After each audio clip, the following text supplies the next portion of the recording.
There comes a moment when you realize that anger has been speaking for you longer than your true self ever has. It has shaped your reactions, colored your memories, and quietly stolen your peace while convincing you it was protecting you. But anger is not strength, and it is not justice. It is often unhealed pain wearing a loud voice. Today is not about denying what hurt you, and it is not about pretending the wounds never happened. This is about choosing freedom over fire, clarity over chaos, and peace over the need to be right. Because you were never created to live in constant tension with the world, carrying weight that was never meant to be yours. There is a softer strength available to you, a calmer power that does not scream to be heard, and it begins the moment you say, "No more anger controlling my heart, my words, my life." Anger often arrives wearing the mask of strength, convincing you that it is protecting you, that it is standing guard over your dignity, your boundaries, your worth. But if you look closely, anger is rarely about power and almost always about pain. It shows up when something inside you feels threatened, unseen, unheard, or unsafe. And instead of admitting that vulnerability, anger steps forward to speak on its behalf. You were not born angry. You were not created to react with bitterness, defensiveness, or constant frustration. Anger was learned, absorbed, practiced, reinforced through moments when you did not know how else to respond. And the first step to saying no more anger is not shaming yourself for feeling it, but understanding what it is trying to tell you about the places inside you that still ache. So many people live their lives believing that anger is just part of who they are. They say things like, "This is just my personality, this is how I react, this is how I survive." But anger is not a personality trait, it is a pattern. And patterns can be unlearned. Anger is a signal, not a destination. It is a temporary response that was never meant to become your permanent home.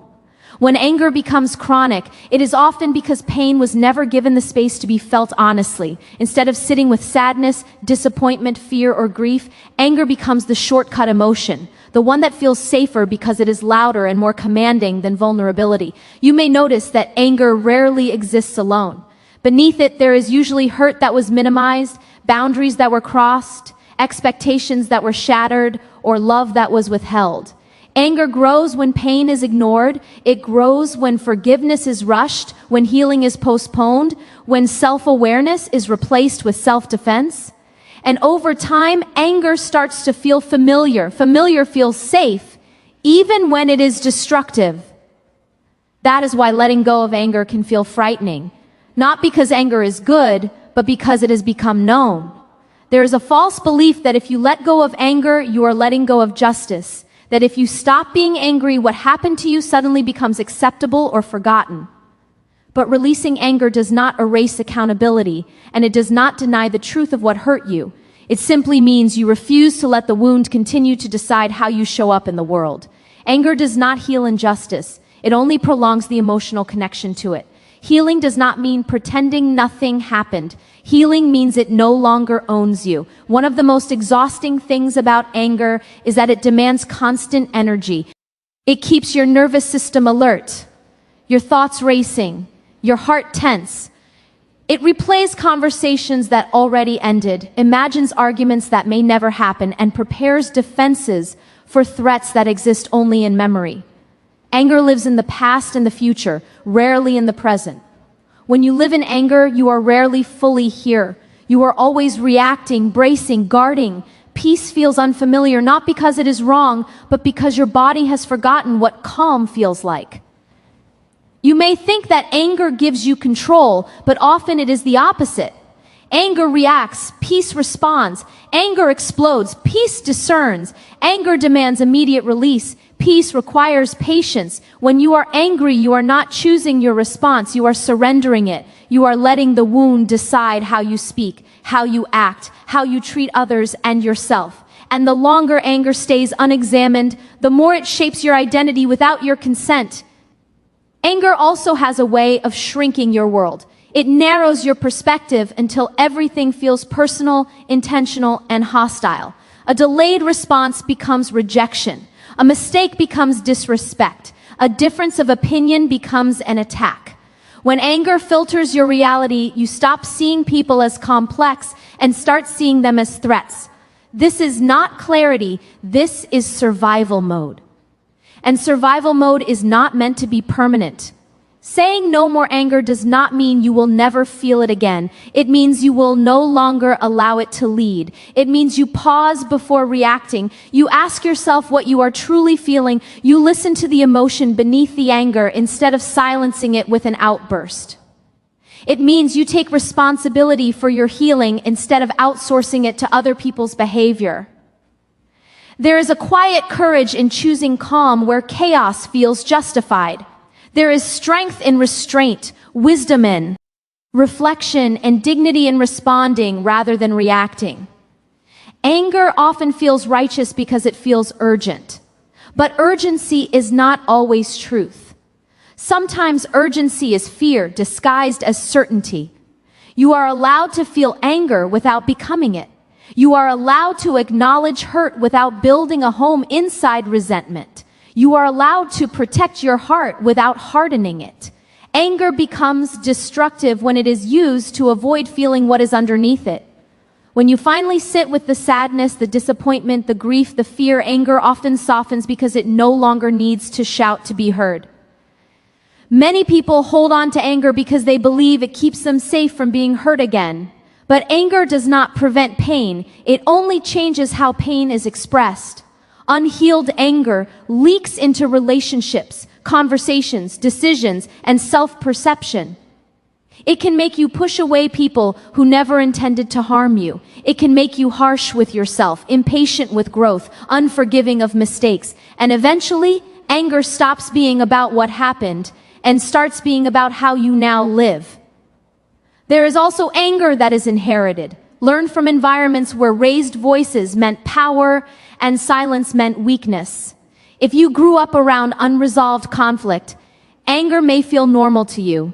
You may have learned that intensity equals honesty, that calm equals suppression. But calm is not suppression when it is chosen consciously. Calm is clarity without chaos. You do not need to prove your pain by being loud. You do not need to rehearse your wounds to validate them. Pain is valid even when it is processed quietly. Healing does not need an audience, and peace does not require permission from the people who hurt you.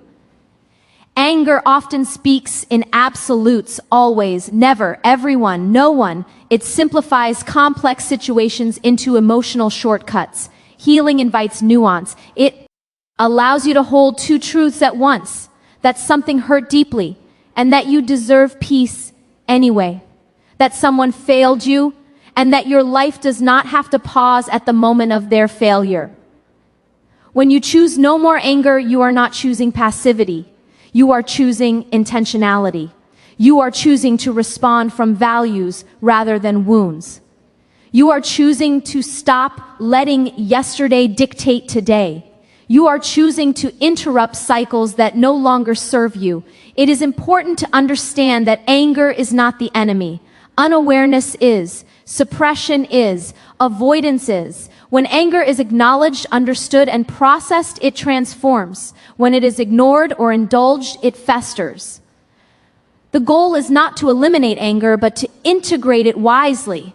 There will be moments when anger feels justified, even necessary, and sometimes it is. Anger can highlight injustice, motivate change, and signal violated boundaries. But anger was meant to initiate awareness, not dominate your character. When anger lingers long after the lesson has been learned, it becomes a burden rather than a teacher.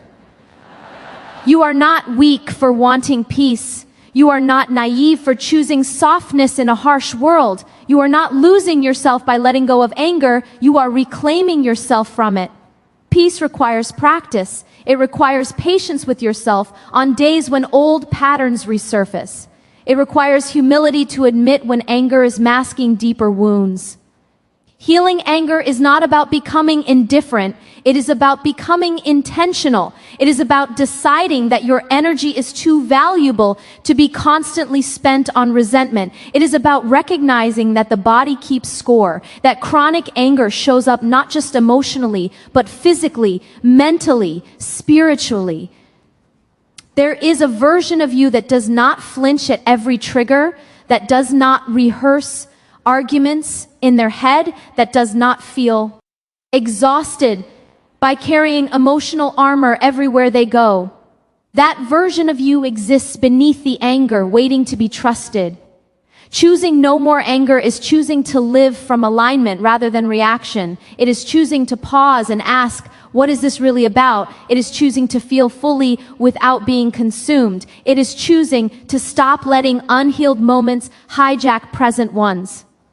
And sometimes the bravest thing you can do is admit that anger has outlived its usefulness in your life. That what once protected you is now limiting you. That the fire you needed to survive is now burning the very peace you are trying to build. You do not owe your anger loyalty. You owe yourself healing. You owe yourself the chance to experience relationships without suspicion, conversations without defensiveness, and solitude without turmoil. You owe yourself rest from the constant inner battle. No more anger does not mean no more boundaries. It means boundaries without bitterness. No more anger does not mean no more honesty. It means honesty without hostility. No more anger does not mean forgetting the past. It means refusing to live there. And as you begin to loosen your grip on anger, you may notice moments of discomfort, moments where silence feels unfamiliar, moments where calm feels exposed. Stay there. Growth often feels unsettling before it feels peaceful. The nervous system needs time to relearn safety without chaos. Anger shouts. Healing listens. Anger rushes. Healing waits. Anger accuses. Healing reflects. And the more you choose awareness over reaction, the more you realize that anger was never your true voice. It was just the loudest one in the room when you did not yet know how to listen to yourself. There is a quiet unraveling that happens when you stop feeding anger with justification. At first, it feels like standing in a room without noise for the first time, unsettling, unfamiliar, almost too still. Anger keeps the mind busy, constantly occupied with blame, defense, and explanation. When it loosens its grip, you are left with space, and space can feel intimidating when you have spent years filling it with emotional armor. But that space is not emptiness, it is room for clarity, room for healing, room for truth to rise without distortion. Many people fear that without anger, they will become vulnerable to being hurt again. But vulnerability is not weakness when it is guided by wisdom. Anger does not actually protect the heart. It only numbs it temporarily. Real protection comes from self-awareness, discernment, and boundaries rooted in self-respect rather than resentment. When you live from anger, your reactions are predictable. When you live from awareness, your responses are intentional. Anger often convinces you that your pain must be constantly acknowledged in order to remain valid. So you replay it, you revisit it, you keep it close. But pain does not need constant reminders to exist. It needs processing. It needs compassion. It needs time. When pain is honored quietly, it does not demand to be expressed loudly. There is a difference between addressing injustice and carrying bitterness. One seeks resolution, the other seeks control. Anger often lingers because it promises control in situations where you once felt powerless. But control is not the same as peace. Control tightens. Peace releases. Control keeps you vigilant. Peace allows you to breathe.